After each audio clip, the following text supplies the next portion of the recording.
Hello and welcome back to Beacon Pines. I think I'm just going to head back in here and cry instead of humming. And if that doesn't work, we have two branches here we can try.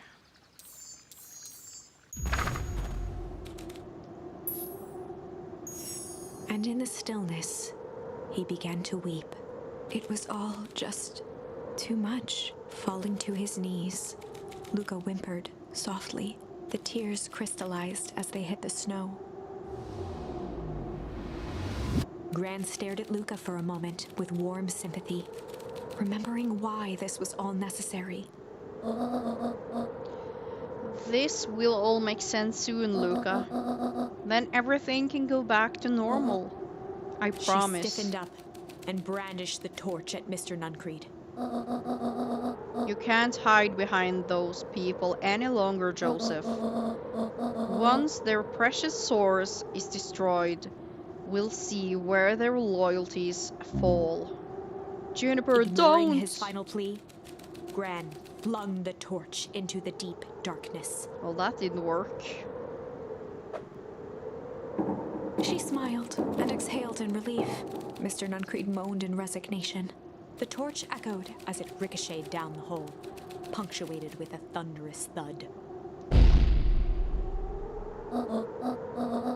You see, Joseph, I've learned one very important lesson in life. If you want things to change, then you must be willing Before to... Gran could finish, the ground shook her to silence.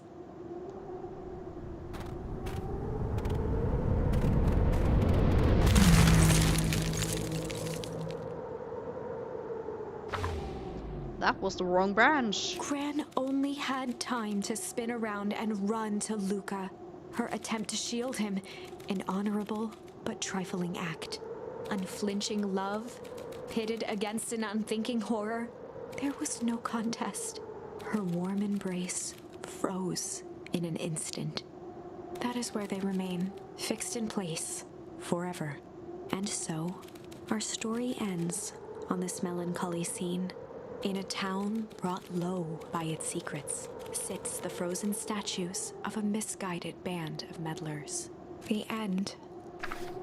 Well, that was dire. On the bright side, we finally figured out where all the ice is coming from. Now, we just need to find a way to deal with a mystic, unfathomable force of nature. So now there's no more branches here, but we can be chill, and then I see there's a beginning of a branch there. Woof. They'd run the classic good cop, chill cop interrogation. I'll handle this. Just gotta play it cool. Luca walked calmly to the light switch, flicking it off and on a few times. Mr. Tolliver shook his head, gathering his wits. Golly, I sure got my bell He rung. looked over to find Luca, who returned a calming grin. Sorry, Mr. Tolliver. This was all a big mistake. Luca, what's going on here? Why do you have me strapped down? No one's fault, really. Rollo just got a little startled. Rollo's here? Rollo and Beck emerged from hiding to give a timid wave. Well, alright. Mistakes happen. You kids gave all Hiram a good scare. Let's just get me out of these ropes, and I call it even. Luca glanced over to Rollo and Beck, who replied with skeptical looks. Mr. Tolliver, why are you in my grand's basement? I'm here to help, of course. Help with what? What's my gran up to? If you'll just cut me loose, I can show you. How do I know I can trust you? Mr. Tolliver exhaled with disappointment. Luca, have I ever done wrong by you? No? And since your gran moved to town, haven't I been nothing but welcoming? Yeah. So why would I turn my back on your family now? It's just All this stuff seems pretty weird. A board with names of people from town. An archive of my dad's old disturbing patient notes. Luca gestured to the corner. Barrels of explosives. I can explain everything. You just need to untie me. You kids deserve an explanation. Luca looked again to Rollo and Beck. This time they shrugged. Luca began to slowly loosen the bindings. Mr. Tolliver gently rubbed his wrists. That's a good lad. This will all make sense in time. He edged imperceptibly toward the stairs as he spoke. You see, this town has secrets, Luca.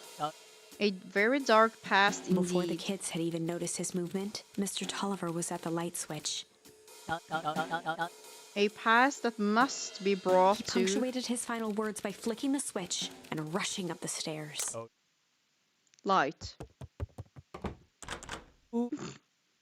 Son of a... Beck darted to the wall and turned back on the lights. It was too late. Rollo confirmed what they all heard. He just locked us down here. Mr. Tolliver's muffled voice came from behind the door.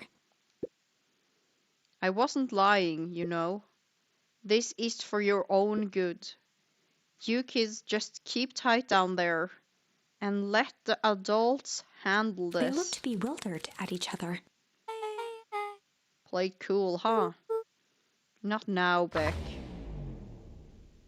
They heard the staccato thump of quick steps exiting the house. The kids looked down in resignation. This isn't how it goes in Hank Atomic. For some reason, they'd always assumed it was up to them to save their town. Luca opened his mouth, hoping to conjure some magical words to make this right. Only a hollow croak escaped. The end. Well, we certainly aren't going to find a grand resolution to our tale locked in a basement. Back to the drawing board. Well, now we got another one. Another loose end tangled up. I'm going to go in here and check what happens if we refuse to sacrifice the Luca child. had no choice but to refuse Iggy's request. He tightened his grip and reached for the walkie-talkie in his pocket. A wild delight crept onto Mr. Kerr's face. That's a good lad. Now, radio for help. Iggy begged Luca with his eyes one last time, but Luca pressed the button and called out. We need help. Mr. Kerr is in danger. It wasn't long before they were once again surrounded by clipboards. Mr. Kerr sighed with relieved frustration. There you are. You really are a worthless lot, aren't you? Mirror, now. A clipboard dutifully produced an ornate ivory hand mirror, and Mr. Kerr began preening his tousled hair. Ah, that's better. Mr. Van Horn, I applaud your sharp thinking under duress. I'll put in a good word for you with the founder. Take them away. A swarm of hands overpowered Luca. The last thing he saw before a cloth bag was pulled over his head was the defeated look on Iggy's face. The end. Another I think this was one of those times branch when doing the right completed. thing was the wrong thing. Well, then we have just one branch left. You have to be Malice. There was a malice lurking behind those eyes, like a trap ready to spring. Luca felt the weight of Nuncreed's hand on his shoulder. Something wasn't right. He didn't know why, but something was telling Luca to get out of there. I just want this all to be over. Of course, I'm sure it will all work out soon enough. I should get going. I told Roxy I'd check on Rollo at the Luca twisted treehouse. free of Nuncreed's grasp. Of course. Luca, you know your dad and I were good friends back in the day. You can come to me with anything. Anything at all. Run from the crazy man! Ah! Look, there's 2 dogs. These festival decorations are a bit humdrum. Now, if I were to throw a festival, it would be a thing to behold. I agree. This is all more than a little sad. It's worse than sad. It's boring. What if we did a little something to spice things up? I'm listening. You know that festival sign waiting to be unwielded? It would be a shame if The two someone... scurried off, eagerly formulating a plan.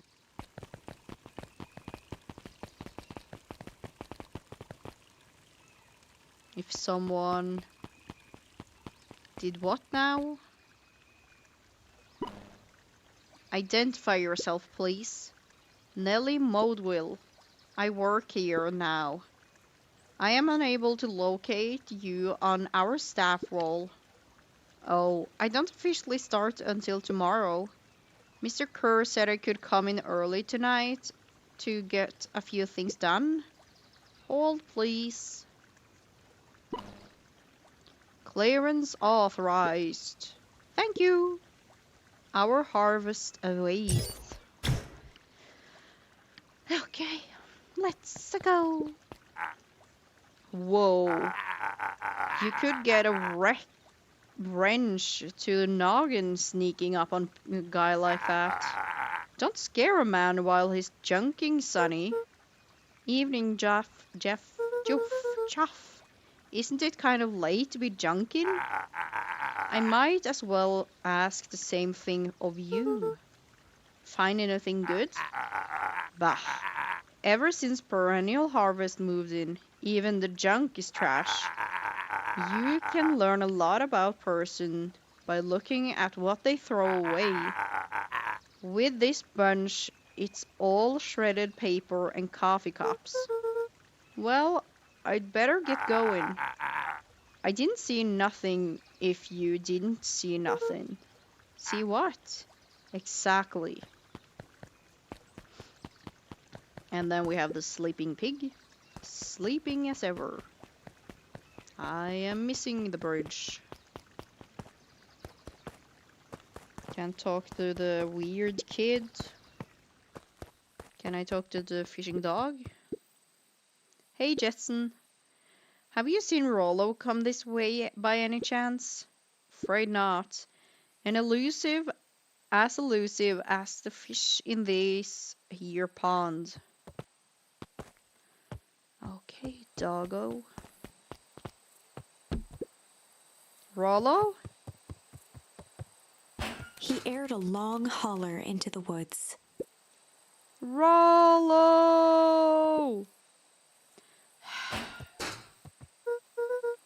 Rollo, wherever you are, I hope you're okay. Luca felt his eyes getting heavy and plopped into the beanbag.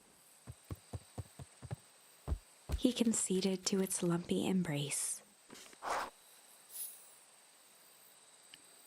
Is this the branch Once where again, he's Luca kidnapped? found himself in a vast black expanse. This time, he knew exactly where to go. He took a single confident step forward. The world flickered and pulsed. He found himself standing in front of the frigid air of a blazing campfire. The source. He plopped down cross-legged and gazed into the cold flame, waiting. Soon enough, the fire began to die out, popping sporadically, until all that was left was a single ember. Luca stood up and dusted himself off. He plucked the glowing ember from the cold ash, examined it, and slid it into his pocket, a keepsake. The voice of his father spoke behind him. "You made me proud, buckaroo." Luca turned to face him. "Dad, what is this place?" A warm grin grew across his father's face. "A place where everything that has been and everything that could be all wait together." Luca found himself staring at his father's face, trying as hard as he could to memorize every single detail. Wait? For what? Another voice spoke out as Luca's doppelganger stepped forward. "That's up to you." Without knowing why, Luca began to weep. Is any of this real? Are you real? Luca's father bent down to smudge away a tear. Of course. I'm as real as the part of you that misses me. Luca turned to look at the older version of himself. And you? The doppelganger choked back tears. I'm as real as the part of you that's angry he's gone. Does that make sense? Through his tears, Luca laughed. I think so. His father pulled him in for an embrace. Time to go, buckaroo. Luca was startled from his dream by a banging on the floor. Are you in there? A commanding voice rumbled from below. Just as Luca sprang to lock the entry hatch, the door knocked open. Chapter 5. Dangers Big and Small. Luca stumbled back. He heard the rope ladder creak under significant weight. Keeping his eyes fixed on the hatch, he inched backward to the balcony. As his hand grasped the door handle, Luca froze. A large figure clumsily wriggled up through the hole. It's Roxy. Stop right there. Or I'll... No, it's not Roxy. Sheesh. I know it's dark and all, but I figured you'd recognize me. Who are you? The large figure cocked its head inquisitively. Stop now, or I'll clobber you with a baseball bat. Whoa, whoa, whoa. Take it easy. Luca, you need to get your eyes checked. It's me, Rollo. Nice try, but I know you aren't Rollo. You're like one of his random uncles or something. Where is he?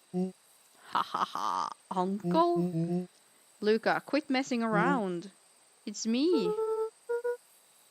If it's really you, prove it.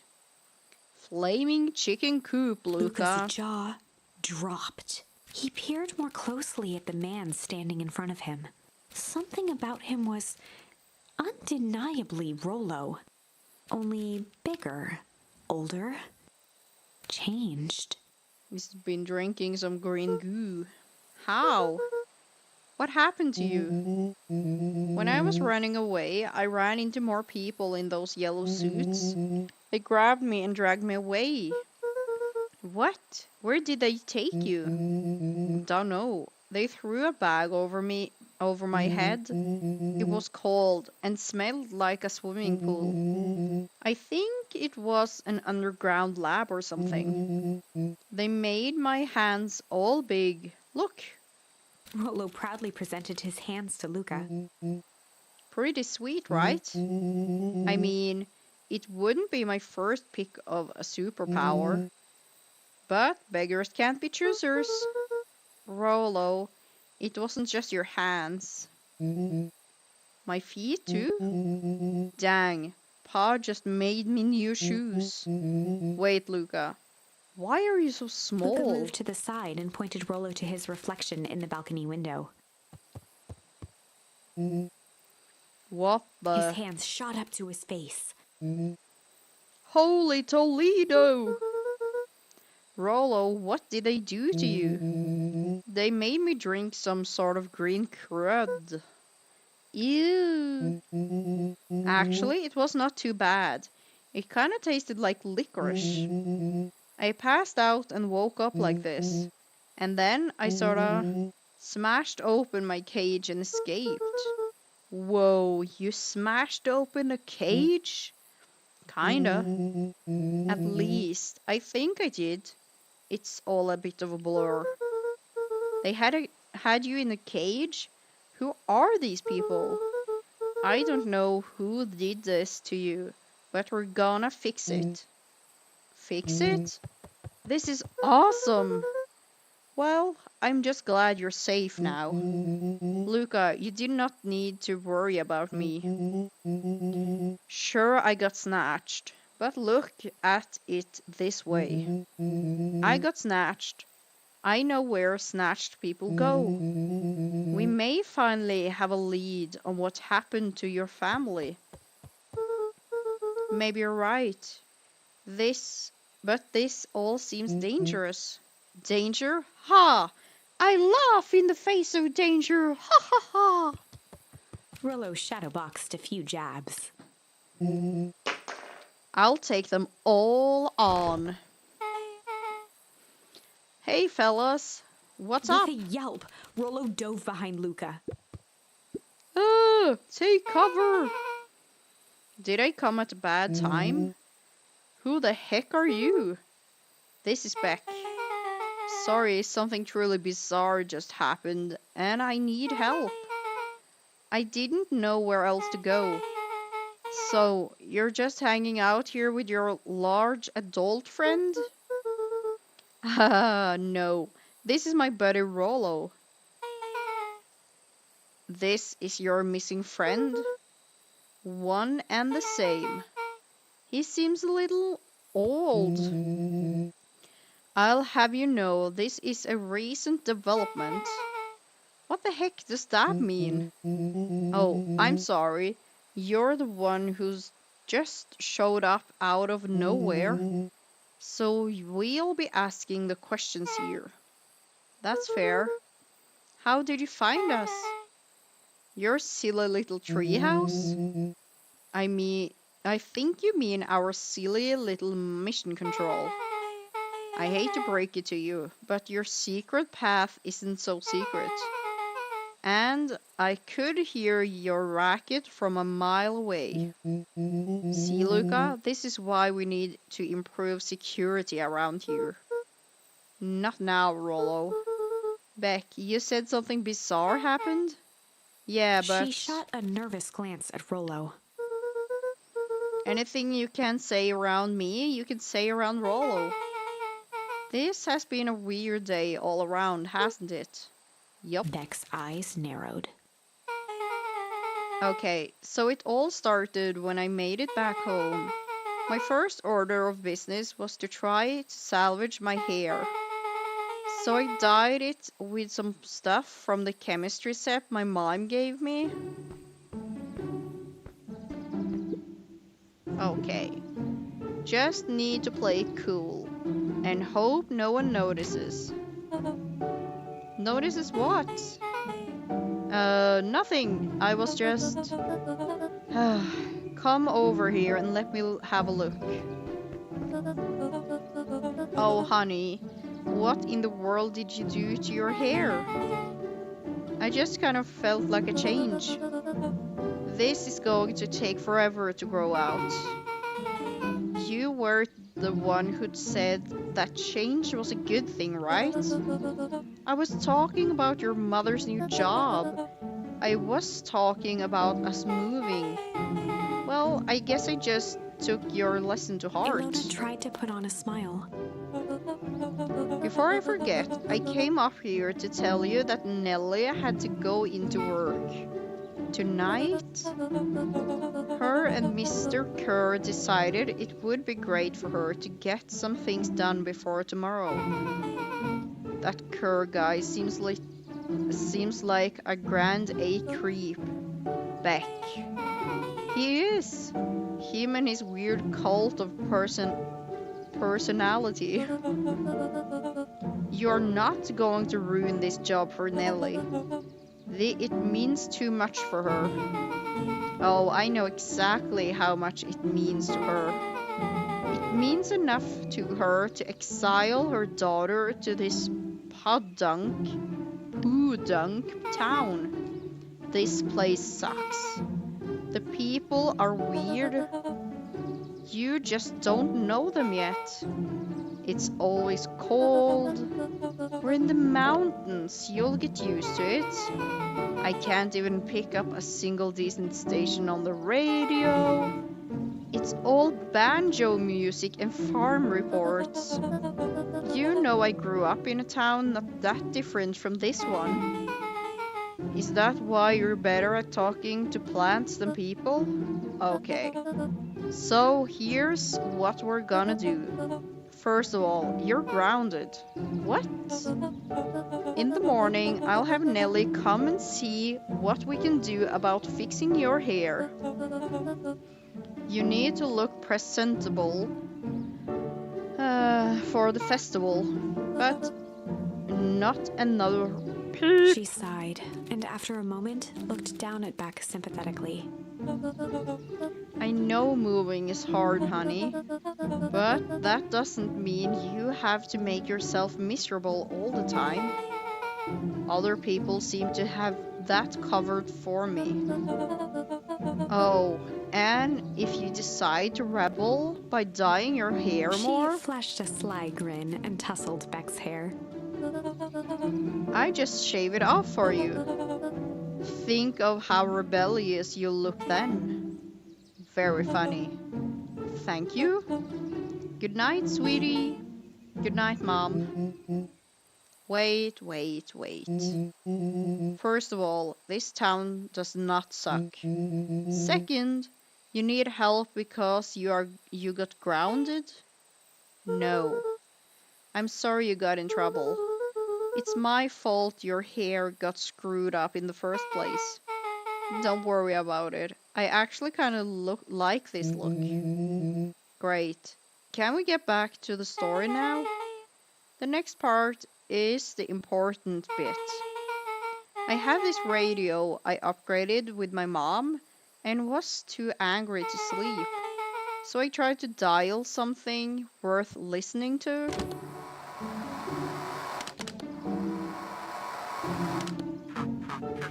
Mr. Kerr, are you there? Mr. Kerr. Yes, I'm busy. What is it?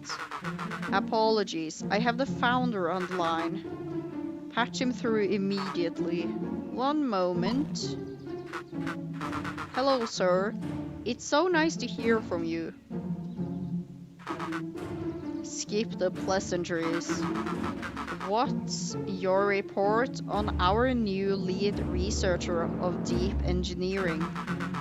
Nellie Modwell seems to be integrating nicely. At this moment, she's working to help us meet our deadline. She offered to work overtime before I even had a chance to suggest it. Excellent. And you have faith that she's capable of finishing the work left by her predecessor? Her work must be complete before the festival. I will make sure she stays day and night until it's accomplished. Good. You know how I feel about loose ends. Yes, sir. Once she has finished the work, we need to make a determination regarding her long-term prospects in the company. Immediately, sir? I usually have more time to fully bring people into the fold. We are in the endgame, Bill. After your failures with